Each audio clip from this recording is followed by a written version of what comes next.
ਸਤਿ ਸ੍ਰੀ ਅਕਾਲ। ਮੈਂ ਹਾਂ ਚੰਚਲ ਮਨੋਹਰ ਸਿੰਘ। ਤੁਸੀਂ ਦੇਖ ਰਹੇ ਹੋ ਅੰਮ੍ਰਿਤ ਪ੍ਰਸਾਰ। ਆਪ ਸਭ ਜੀ ਦਾ ਬਹੁਤ ਬਹੁਤ ਸਵਾਗਤ ਹੈ। ਇੱਕ ਬੜਾ ਮਹੱਤਵਪੂਰਨ ਦੇਸ਼ ਦੇ ਫੌਜੀਆਂ ਦਾ ਮੁੱਦਾ ਤੁਹਾਡੇ ਨਾਲ ਸਾਂਝਾ ਕਰ ਰਹੇ ਹਾਂ।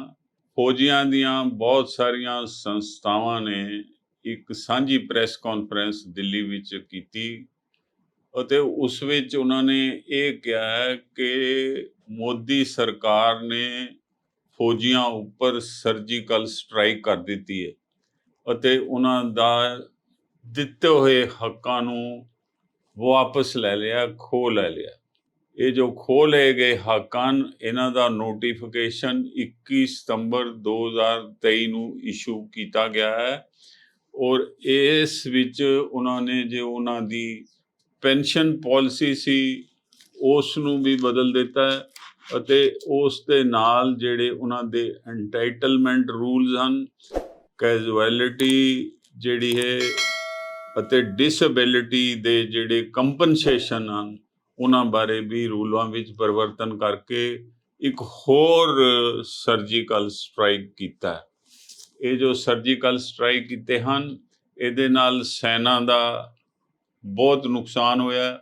ਜਿਹੜੇ ਸੈਨਾ ਦੇ ਵੈਟਰਨਸ ਹਨ, ਉਹਨਾਂ ਨੇ ਇਸ ਗੱਲ ਦਾ ਬੜਾ ਉਹਨਾਂ ਦੇ ਮਨ ਵਿੱਚ ਰੋਸ ਆਇਆ ਔਰ ਉਹਨਾਂ ਨੇ ਇੱਥੋਂ ਤੱਕ ਕਿਹਾ ਕਿ ਦੇਸ਼ ਦੇ ਐਕਸ ਸਰਵਿਸਮੈਨ ਅਤੇ ਸੈਨਿਕਾਂ ਦੇ ਵੈਲਫੇਅਰ ਦੇ ਨਿਯਮਾਂ ਵਿੱਚ ਜੋ ਬੇਮਤਲਬੀ ਜੋ ਤਬਦੀਲੀ ਕੀਤੀ ਹੈ, ਉਸ ਨਾਲ ਸੈਨਿਕਾਂ ਨੂੰ ਬਹੁਤ ਨੁਕਸਾਨ ਪਹੁੰਚਿਆ।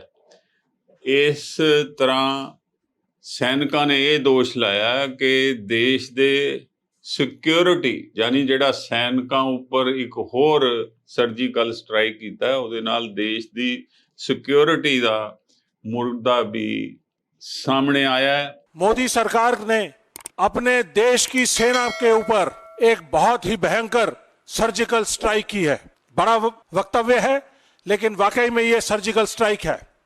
देश का सैनिक जो देश की सरहदों के ऊपर गर्मी में, आंधी में, तूफान में, ठंड में -40-50 डिग्री टेम्परेचर के अंदर खड़ा रहता है, उसके मान और सम्मान को ठेस पहुंचाते हुए मोदी सरकार ने उनके ऊपर एक सर्जिकल स्ट्राइक की है। जब हमारा सैनिक देश के लिए लड़ता हुआ कुर्बान हो जाता है, तो देश ने उसके मान और सम्मान को रखने के लिए एक डिसेबिलिटी पेंशन या एक्स ग्रेशिया रिलीफ का प्रोविजन रखा हुआ है। अब एक नई पॉलिसी आई है जिसका नाम है entitlement rules for casualty pension and disability compensation awards to armed forces personnel 2023, जिसका नोटिफिकेशन 21 सितंबर 2023 को जारी किया गया।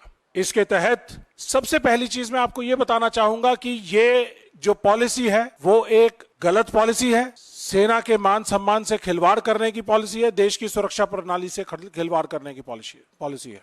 और उन्होंने ये दोष लाते हुए ये गल भी कही है कि ये कुल जो पेंशन दे बेनीफिट सरकार ने उन्होंने तो खोन की कोशिश कर रही है, ये सिर्फ 4000 करोड़ रुपए सालाना दे हैं, जद के नरेंद्र मोदी जी ने जो अपने लिए हवाई जहाज स्पैशल खरीदा वो 8000 करोड़ रुपए का, यानी ਜਿਹੜੇ ਬਾਰਡਰਾਂ ਤੇ ਸੈਨਿਕ ਫੌਜ ਲਈ ਦੇਸ਼ ਲਈ ਲੜਦੇ ਮਰਦੇ ਅਤੇ ਅੰਗਹੀਣ ਹੋ ਕੇ ਵਾਪਸ ਆਉਂਦੇ ਹਨ, ਉਹਨਾਂ ਦੇ ਹੱਕਾਂ ਉੱਪਰ ਵੀ ਇੱਕ ਸਰਜੀਕਲ ਸਟ੍ਰਾਈਕ ਕੀਤੀ ਗਈ ਹੈ, ਭਿਆਨਕ ਸਰਜੀਕਲ ਸਟ੍ਰਾਈਕ।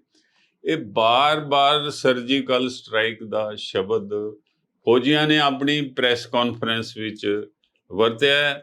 ਉਹਨਾਂ ਨੇ ਇਹ ਕਿਹਾ ਮਾਨ ਸਨਮਾਨ ਨੂੰ ਬਹੁਤ ਵੱਡੀ ਠੇਸ ਪਹੁੰਚੀ ਇਹਦੇ ਨਾਲ ਫੌਜੀਆਂ ਦੀ, ਤੇ ਜੋ ਫੌਜੀ ਡਿਸੇਬਿਲਿਟੀ 'ਚ ਹੋ ਜਾਂਦੇ ਹਨ, ਹੈਂਡੀਕੈਪਡ ਹੋ ਜਾਂਦੇ ਹਨ, ਉਹਨਾਂ ਦੀ ਜੋ ਐਕਸਟ ਗ੍ਰਾਸ਼ੀਆ ਉਹਨਾਂ ਨੂੰ ਮਿਲਦਾ ਹੈ, ਉਸ ਦਾ ਬਿਲਕੁਲ ਗਲਤ ਢੰਗ ਨਾਲ ਉਸ ਵਿੱਚ ਬਦਲਾਅ ਕੀਤਾ ਗਿਆ ਹੈ। ਉਸ ਨੂੰ ਬਦਲਾਅ ਨੂੰ ਉਹਨਾਂ ਨੇ ਬਿਲਕੁਲ ਰਿਜੈਕਟ ਕਰ ਦਿੱਤਾ ਹੈ। ਉਹਨਾਂ ਨੇ ਕਿਹਾ ਵੀ ਇਹ ਜਿਹੜਾ ਨੋਟੀਫਿਕੇਸ਼ਨ 21 ਸਤੰਬਰ 2023 ਨੂੰ ਭਾਰਤ ਦੀ ਸਰਕਾਰ ਨੇ ਫੌਜੀਆਂ ਦੇ ਹੱਕਾਂ ਉੱਪਰ ਛਾਪਾ ਮਾਰਿਆ ਹੈ, ਜਿਹੜੇ ਕਿ ਉਹਨਾਂ ਦੇ ਅੰਗਹੀਣ ਹੋ ਜਾਣ ਜਾਂ ਡਿਸਪੇਅਰ ਹੋ ਜਾਏ ਜਾਂ ਉਹਨਾਂ ਨੂੰ ਕਿਸੇ ਤਰ੍ਹਾਂ ਦਾ ਨੁਕਸਾਨ ਹੁੰਦਾ ਹੈ, ਇਹ ਉਹਨਾਂ ਨੂੰ ਮਨਜ਼ੂਰ ਨਹੀਂ। ਸੈਨਿਕਾਂ ਦੇ ਸਨਮਾਨ ਨਾਲ ਖਿਲਵਾੜ ਕੀਤਾ ਹੈ ਸਰਕਾਰ ਨੇ, ਦੇਸ਼ ਦੀ ਸੁਰੱਖਿਆ ਪ੍ਰਣਾਲੀ ਨਾਲ ਵੀ ਖਿਲਵਾੜ ਕੀਤਾ ਹੈ। ਇਸ ਸਿਲਸਿਲੇ ਵਿੱਚ ਉਹਨਾਂ ਨੇ ਕਿਹਾ ਕਿ ਉਹ ਇਸ ਨੋਟੀਫਿਕੇਸ਼ਨ ਨੂੰ ਜੋ 21 ਸਤੰਬਰ ਨੂੰ ਇਸ਼ੂ ਕੀਤਾ ਗਿਆ, ਉਹਦੇ ਵਿਰੁੱਧ ਉੱਚ ਕੋਟੀ ਦੇ ਵਿਦਵਾਨ ਵਕੀਲਾਂ ਨਾਲ ਗੱਲਬਾਤ ਕਰਕੇ ਇਸ ਨੂੰ ਸੁਪਰੀਮ ਕੋਰਟ ਵਿੱਚ ਵੀ ਚੈਲੰਜ ਕਰਨਗੇ।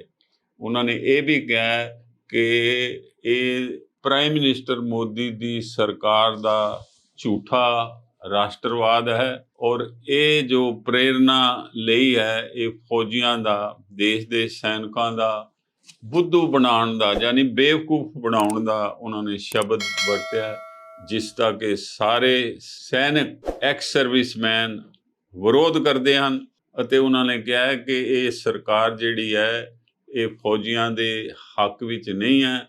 ਇਹਨੇ ਹਲੇ ਤੱਕ 1 ਰੈਂਕ 1 ਪੈਨਸ਼ਨ ਦਾ ਰੂਲ ਵੀ ਲਾਗੂ ਨਹੀਂ ਕੀਤਾ ਅਤੇ 150 ਸਾਲ ਪੁਰਾਣੇ ਜਿਹੜੇ ਕੰਟੋਨਮੈਂਟ ਬੋਰਡ ਸੀ ਉਹਨਾਂ ਨੂੰ ਵੀ ਖਤਮ ਕਰਕੇ ਉਹਨਾਂ ਨੂੰ ਵੇਚਣ ਉੱਪਰ ਲਾਇਆ ਹੈ।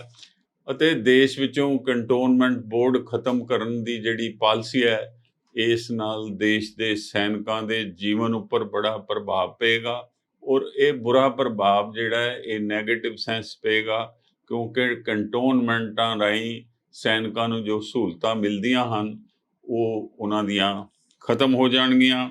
ਅਤੇ ਉਹਨਾਂ ਨੇ ਇਹ ਕਿਹਾ ਕਿ ਜੋ ਸ਼ਾਰਟ ਸਰਵਿਸ ਕਮਿਸ਼ਨ ਵਿੱਚ ਅਫਸਰ ਫੌਜ ਵਿੱਚ ਭਰਤੀ ਹੁੰਦੇ ਸੀ ਉਹਨਾਂ ਦੇ ਵੀ बेनिफिट विड्रा कर लियान। इस पॉलिसी के अंदर जो पहला और दूसरा पहरा है, दूसरे पहरे में वो लिखते हैं कि इसके अंदर क्या प्रोविजंस हैं पुराने जिनको उन्होंने संज्ञान में लिया है। अगर कोई भी डिफेंस मैकेनिज्म के अंदर कोई भी कार्रवाई या नोटिफिकेशन जारी किया जाता है उसके लिए गजट नोटिफिकेशन जारी किया जाता है, जिसको पार्लियामेंट के दोनों सदन, लोकसभा और राज्यसभा दोनों से पास किया जाना चाहिए। हमारे डिफेंस सर्विसेज रेगुलेशन एक्ट 1948 उसको बाय एक्ट ऑफ पार्लियामेंट पास किया गया था कॉन्स्टिट्यूशन आने के बाद, और कोई भी आर्मी का act, instructions, special army orders कोई भी अगर जारी किए जाते हैं तो सबसे पहले लोकसभा और राज्यसभा के अंदर दोनों सदनों में वो पास किए जाते हैं, कैबिनेट कमेटी ऑन सिक्योरिटी से पास किए जाते हैं, उसके बाद ही वो रूल वाकई में लीगल रूल बनता है। इस पॉलिसी को जारी करने के लिए defence ex serviceman welfare department DESW ministry of defence ने इसको जारी किया है।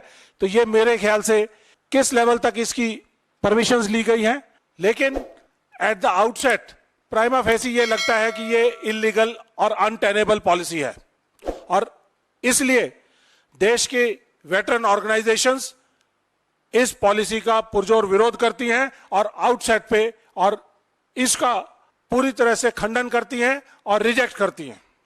इसके खिलाफ हम लीगल एक्शन भी लेंगे।